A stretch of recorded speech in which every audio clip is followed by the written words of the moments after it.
Today we are going to find the surface area of some polyhedron and some that are not polyhedron. So remember, polyhedron is when we have flat surfaces, edges, and vertices. So it's a three-dimensional figure, kind of like what we have on numbers 1, 2, 3, and 4. These are not polyhedron because these have curves as their surfaces. We call this a lateral surface that goes around on this cylinder here. So let's start with our first one.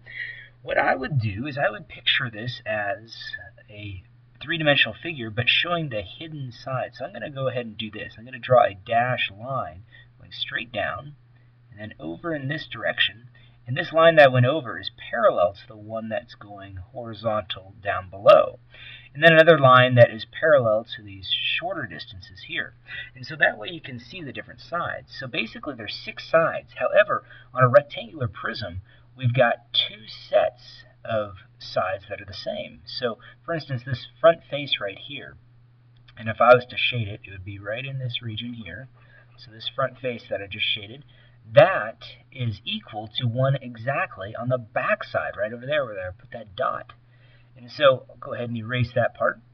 But what that does for us is it helps us find the surface area, because if we just find one of those faces, and the dimensions of that one face, I'll go ahead and draw it out what I'm looking at here, are 4 by 5. And there's 2 of them, so times by 2. And so if I go ahead and multiply these two numbers, I end up with 20. 20 times by 2 gives me 40. So I have 40 centimeters squared. So that's 2 of the faces. Now there are 4 more to find. So let's go ahead and find the side views. So the side views look like this. They are 4 and then by 8. So they're a little bit longer. And so 4 by 8. And there's 2 of them. So we go ahead and multiply 4 times 8, we get 32. But if we double 32, we get 64. So 64 centimeters squared. And then we have our last sides. Our last sides are the bottom and the top. So it's down here and then up top here. So those sides we're looking for. So let's figure out what those dimensions are here. So those dimensions are 5 by 8. So 5 by this 8. 5 times 8, and when I multiply 5 times 8, I get 40, but remember there's 2 of them. There's one down below, one on top, so I'm going to multiply by 2. And so 20 times, or 2 times by 40 gives me 80. So 80 centimeters squared. So I add that stuff up. 0, 4, and 0 make 4. 6, 4 makes 10, plus 8 makes 18. So 184 centimeters squared is my answer. Looking at our next one, we've got another rectangular prism, same exact way we're going to end up doing it. I'll go ahead and draw in those dashed lines so you can see the figure a little bit better, see all the different sides. And so once you find one side, like for instance this 2 times 3. So 2 times 3, it's this one right here. This was 3 and this is 2. So it's the side views, the left and the right. But remember, there are 2 of them. So we're going to double that. So 6 times by 2 gives me 12. So 12 feet squared. So then you got to find some other dimensions that you haven't done. Let's do the top and the bottom. So this was the left and right. Now we're going to do top and bottom. And so there's 2 of them, and the top and the bottom both have 4 by 3. So 4 times by 3. That makes 12, and doubling 12 we get 24. And that is feet squared.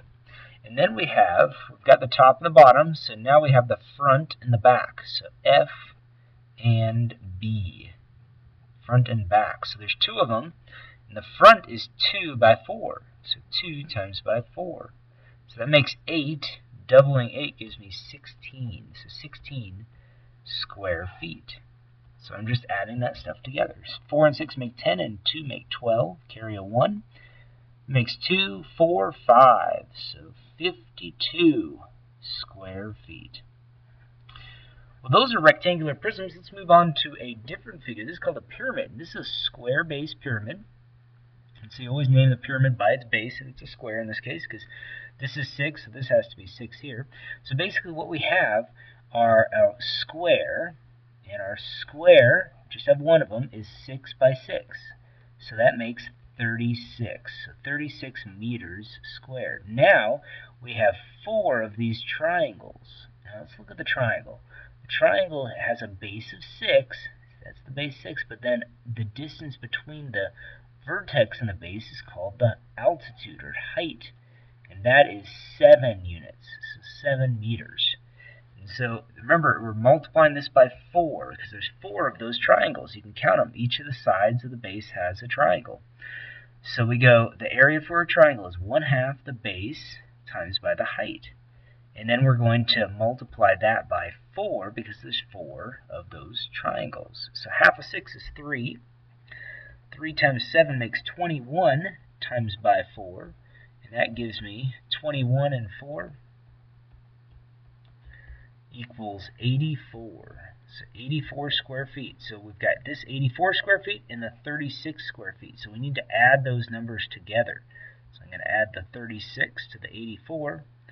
And when we do that, we end up getting a 10. So I got to carry a 1. Makes 12. So 120 square feet. Taking a look at our next one. Very similar problem, just different height this time. It's 9 instead of 7. So it's the same sort of setup though.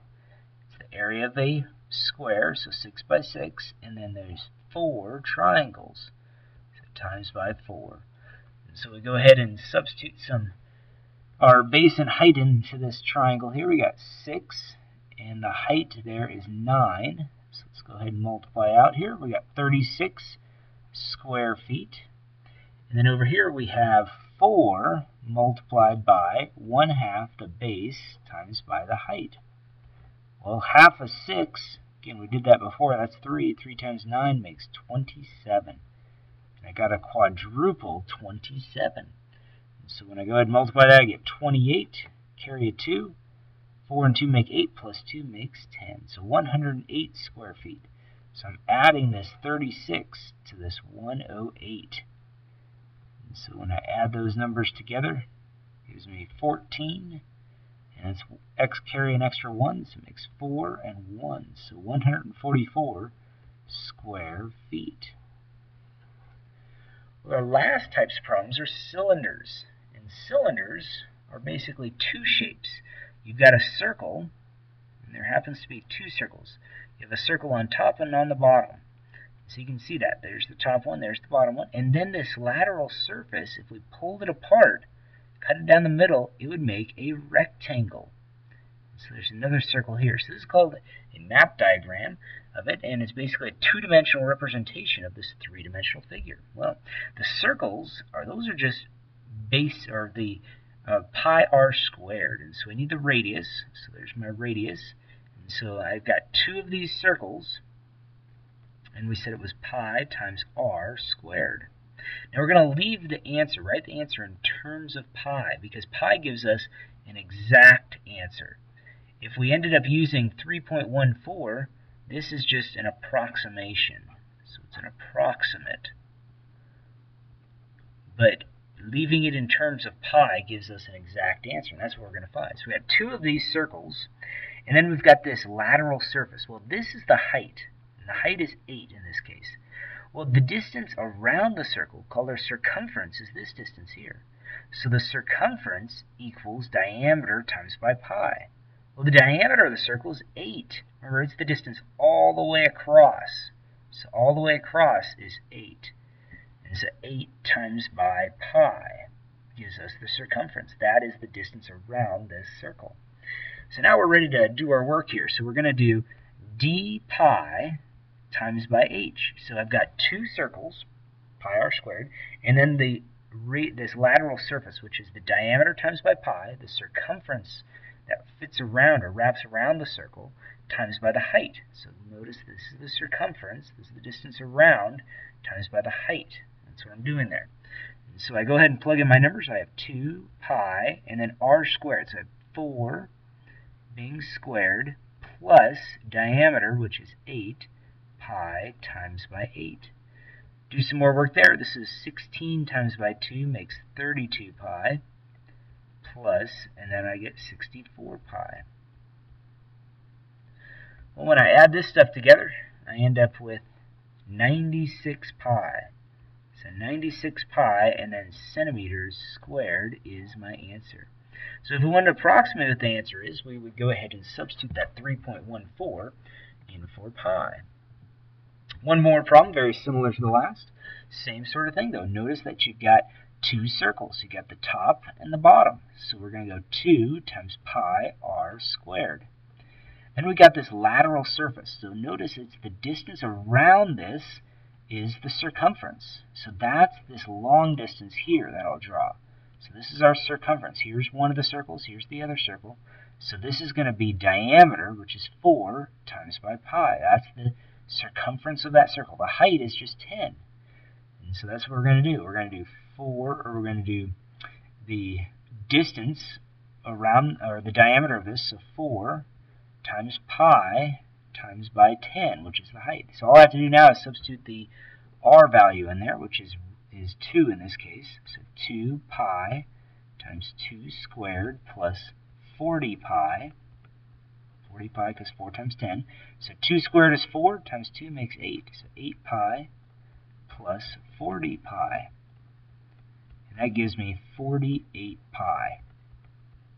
These are inches squared. So I just leave my answer in terms of pi because they wanted the exact answer this time. Well, there's one more problem, so check out part 2 for that.